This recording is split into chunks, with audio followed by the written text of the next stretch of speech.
Welcome to GCCars. My name is Eric and this is the 2022 Infiniti QX55. Now, if this QX55 looks kind of familiar to you, it might be because essentially it is just a QX50 with a cut-off roof. And with that, Infiniti wants to profit off the new vogue of sloped-back SUVs. I did like the QX50 that we've tested, and today we're going to take a look at the interior. We're going to drive this QX55 and then we're going to sum it all up and see if it's worth the money that Infiniti wants for it. But as always, if you end up liking the video, please make sure and subscribe and hit the bell, because I upload videos every single week about different cars, because we review all sorts of cars. Anyhow, as you can see, I'm once again freezing to death in the beautiful spring weather of Canada. I love it.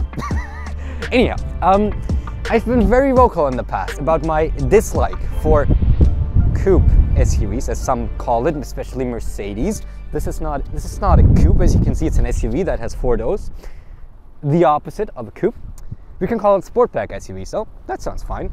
I don't really like how they look, most of them, and I don't really think that they're practical, but people like them, and that's all that matters. And I gotta be honest, this one's actually kind of the first one where I say, you know, it actually looks kind of good. It actually looks decent. Like, they managed to have the C-pillar and the whole shape not look awkward. It's kind of elegant. I said it, I called it elegant. Here you go. So I think they did a very good job, especially in this sunstone red metallic paint, which, oh, looks great. I'm sorry that it's overcast today, but it looks so good in sunlight. And of course we have the QX50 front, which I like it a lot. They added some more aggressive front bumper styling, but overall front end is really good. Nice shapes, especially if you look out of the driver's seat. You have like a very nicely sculpted hood. You got 20-inch wheels on this one, which I think look great. Good side profile. Well, debatable here, but you get it. And the rear, we got some pretty cool taillights on here. Honestly, out of all the slopeback, sportback kind of SUVs, I think Infiniti did the best job so far. So yeah, good job. I still personally prefer the QX50's looks because I don't like this, but that's my opinion. You don't have to care about that at all. If you like it, that's great. Let's take a look at the interior though, because that might be a little more important if you want to have a luxury SUV, right?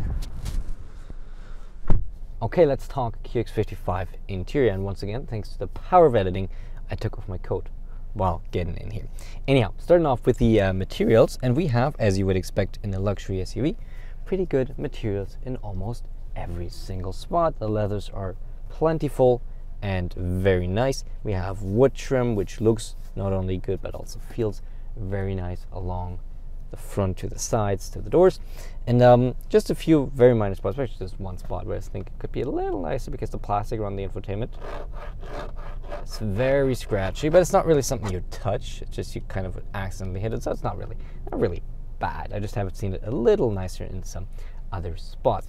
And then design-wise, we do have a nice little swoop kind of around between the infotainment screens, and then we have nice little, just little nice curves with the trim and the leathers here in the interior. Seats are pretty comfy. Also, once again, of course, dual color.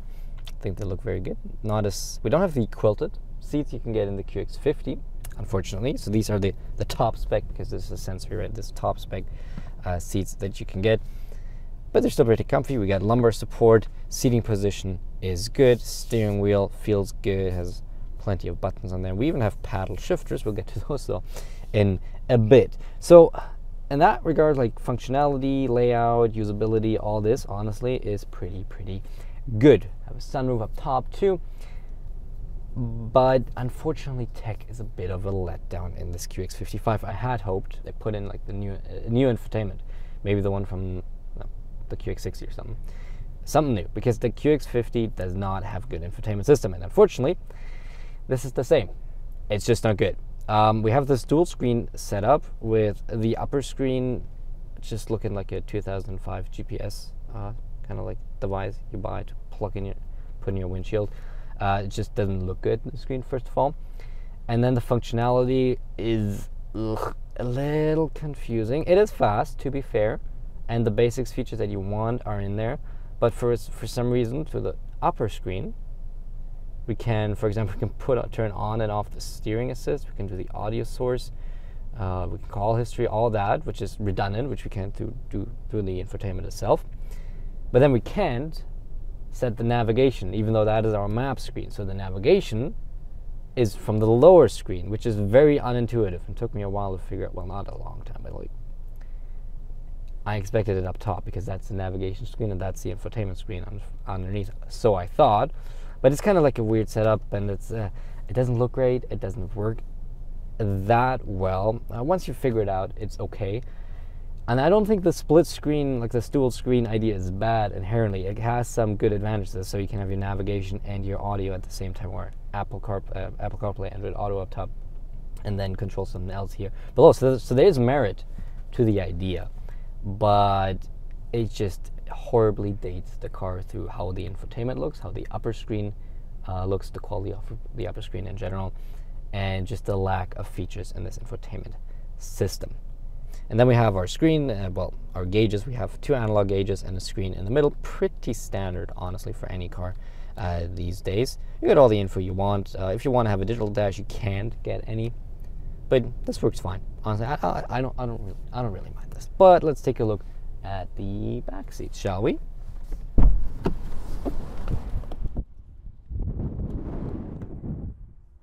Okay.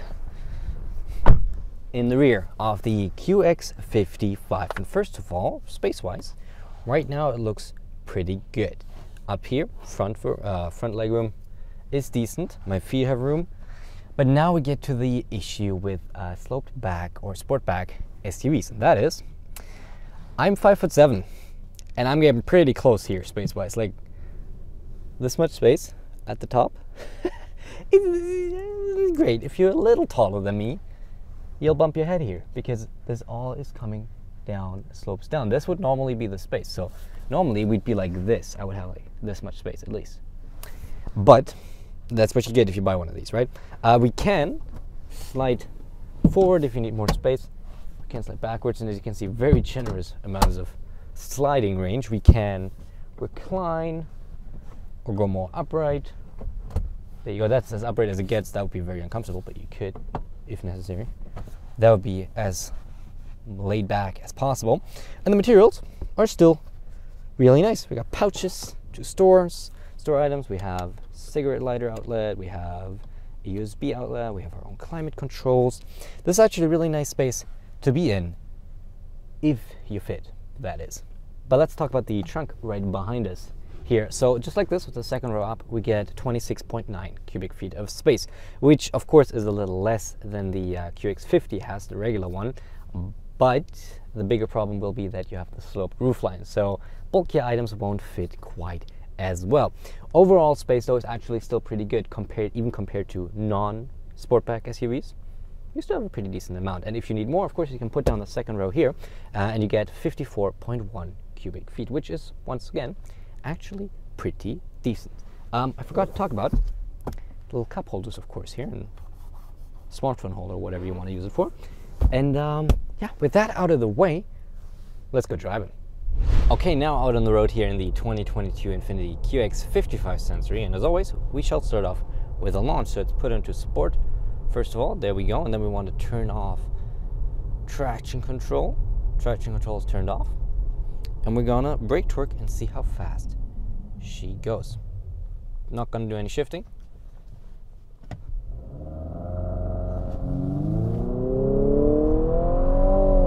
There we go. Definitely pumped in audio in there. That was a definitely pumped in audio in there. But do we also have that in non-sport mode? Let's see. That was pumped in, yep, and that's also pumped in. As soon as I get off the throttle, you hear that it's not pumped in anymore. Anyhow, decently quick. We got a 2-liter turbocharged inline 4, producing 268 horsepower and 280 pound-feet of torque. And the cool thing about that engine is that it is the variable compression ratio engine that Infiniti has. So it changes the compression ratio depending on what you need, if you need efficiency or power. So theoretically, it'll offer you the best of both worlds, right? If you want power, you got power, and it changes that in real time, right? Or you get fuel efficiency. So the power-wise, definitely is decent, I would say. Current driver says it's about 6.5 seconds, 6.4, 6.5 seconds to 60 miles an hour. Fuel efficiency wise, that's about the fuel economy I get with like almost every single car I have, so I wouldn't say it like stands out as being super economical, but also I didn't notice anything bad. I just don't have really the means right now to do full-on like fuel economy tests, so just check out the Car Driver. Check out Car Driver for that, or they actually haven't done it yet. Check out official ratings. Anyhow, I said I'm not going to do any shifting, which was kind of it was true, but it was a little misleading because there's no shifting to be done because we have a CVT in here, and you did hear during the launch it goes up in the ref range and then drops down, goes up and drops down. It doesn't need to do that, obviously, because the CVT doesn't have any gears. It just has a continuously variable ratio. But I think the CVT in this one actually works pretty well, and for like the most part you don't even notice it's a CVT. It acts very well. It's very subtle. We can also see how quick it reacts. 50 kilometers per hour, 30 miles an hour. Our test. As you can see, pretty good reaction. And then we go. And we go pretty quickly. And yeah, honestly, it was a very subtle transmission. It didn't disturb anything. Like, that's what you want from a transmission, right? You don't want it to be noticeable. You don't want it to be noticeable at all. And the cool thing about a CVT is, especially this one, is how quick it reacts. So we're just cruising, and then I give it about 50% throttle. I'll give it 75. I go off. How quick it adjusts the RPM. That is very nice. So you always have the exact amount of power you're kind of asking for without really having to wait for it to shift. And then once you're done with the power, it instantly goes back down to the perfect revs to be more economical. So that's good. So yeah, I don't mind the CVT at all. Quite the opposite, actually. I like it. So driving wise, that's nice, but the engine is a little coarse sounding. Probably also one of the reasons why they pump in audio when you're flooring it, because that makes it sound a little nicer, especially in like the 2.5, 3,000 RPM range. It sometimes sounds a little too coarse for my standards of luxury. But let's try, I mean, the suspension on this horrible road as always.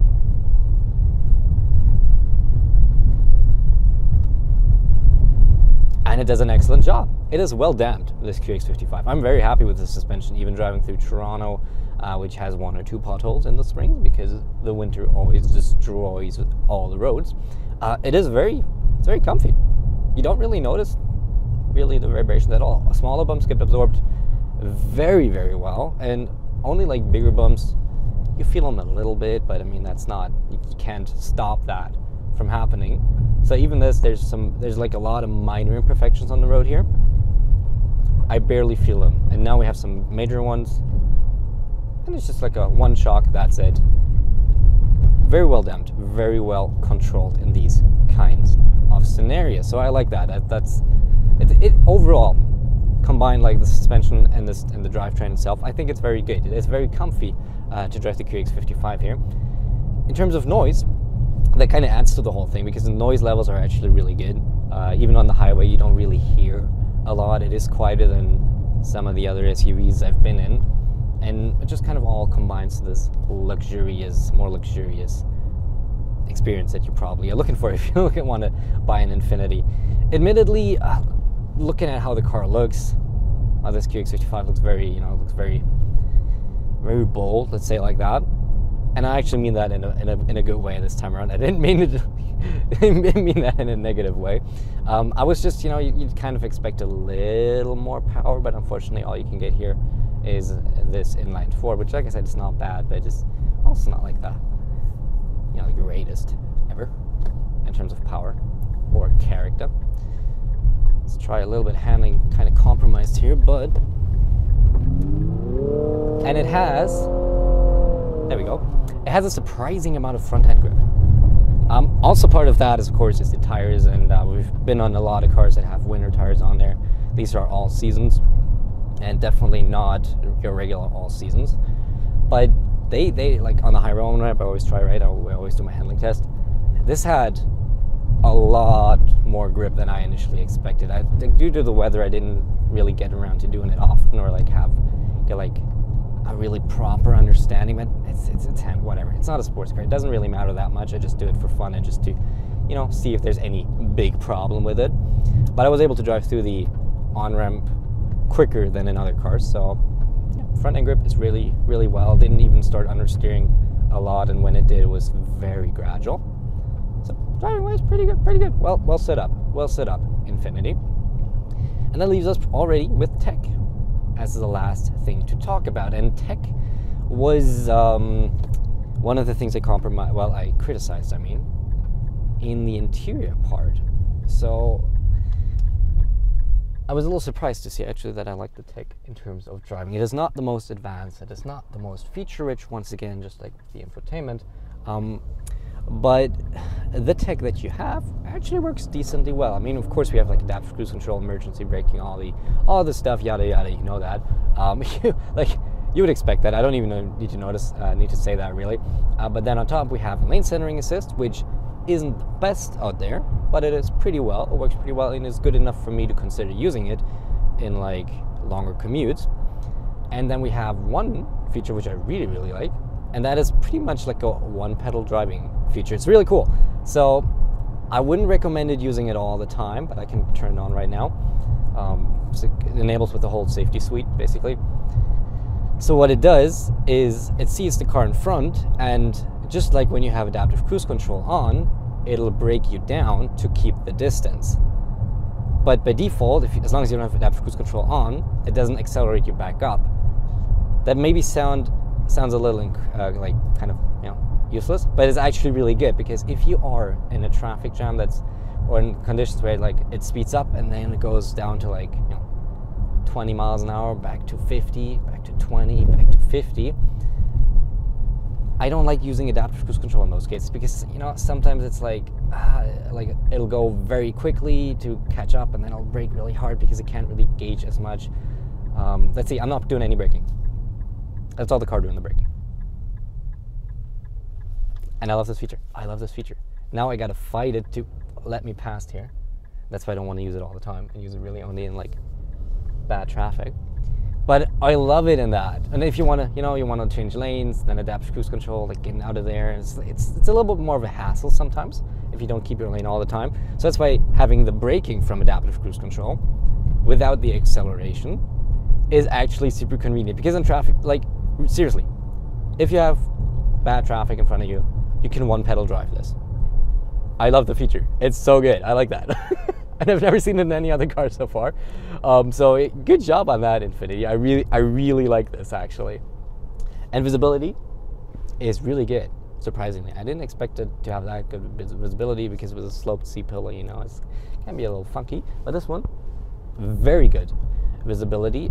But yeah, that pretty much concludes the driving part in a very similar fashion to the QX50, which I liked. But let's send it off to the final thoughts and kind of gain an overview and see if it's worth the money that Infiniti wants. Okay, final thoughts on the 2022 Infiniti QX55 Sensory. This one will be a little more difficult to kind of like gauge if it's worth the money or not for two reasons. If you're seriously considering this vehicle, I'm just gonna assume that you're looking for sportback SUVs and not a regular one, because if you're open to regular SUVs, just get the QX50 instead. This one costs more, like literally for the same price you can get a QX50 autograph, which is even nicer on the inside. There's no autograph yet of the QX55. You have more space, and other than that, it looks pretty much the same and drives the same, so why wouldn't you? That's why I'm saying, okay, assuming you want a sportback SUV, I haven't driven any other ones yet. We're definitely gonna go do that throughout this year, but I've had plenty of compact SUVs, so the same size, just they weren't like sportbacks. For example, the GV70, which is an incredible, fantastic luxury SUV, which won my last year's GCCars Choice Award. And you can get a very nice one for about the same price with the 2.5-liter turbo engine, but that's not a sportback. So just gonna cut that out. Let's see it as it by itself. Do you look for style? Yeah, QX55's got it, plenty of it. Do you like the latest tech? Do you want to have, cool tech in there? Might want to look somewhere else. As spec, this one comes in at $64,293 Canadian, And that's a lot of money. That's a lot of money. I would expect a little better tech, a little nice interior for that, but it's not outrageously expensive. And like I said, I just don't really have much of a baseline to compare to right now. So what's kind of the final conclusion? I think it's a good SUV, but it's very specific for very specific people. You want to have a sportback SUV, you don't really care about tech, and then we can start talking about it. So if you fit into that category, yes, go ahead. I liked it, but I'm not gonna elaborate on that anymore because I did, like, for the last 20 minutes. Anyhow, that concludes my review of the 2022 Infiniti QX55. I hope you enjoyed it. Sorry for some of the angles that I had to use. I had to do some different kinds of shooting this time around because it was just, first of all, it was super cold, but the main issue was just the wind. And I just lost an $800 lens like a couple of months ago, thanks to wind, destroying it, and I can't risk that again. So I got to be a little more careful even with all the precautions I'm taking. But yeah, if you liked it, please make sure to subscribe to the bell because, like I said, we upload videos every single week. We just reviewed the QX60 from Infiniti. We're going to review the QX80 soon, and of course we're going to have plenty of competitors to the QX55 coming in the next couple of months. And other than that, thank you so much for watching. I hope you liked it, and I hope I'll see you in the next one. Thank you and goodbye.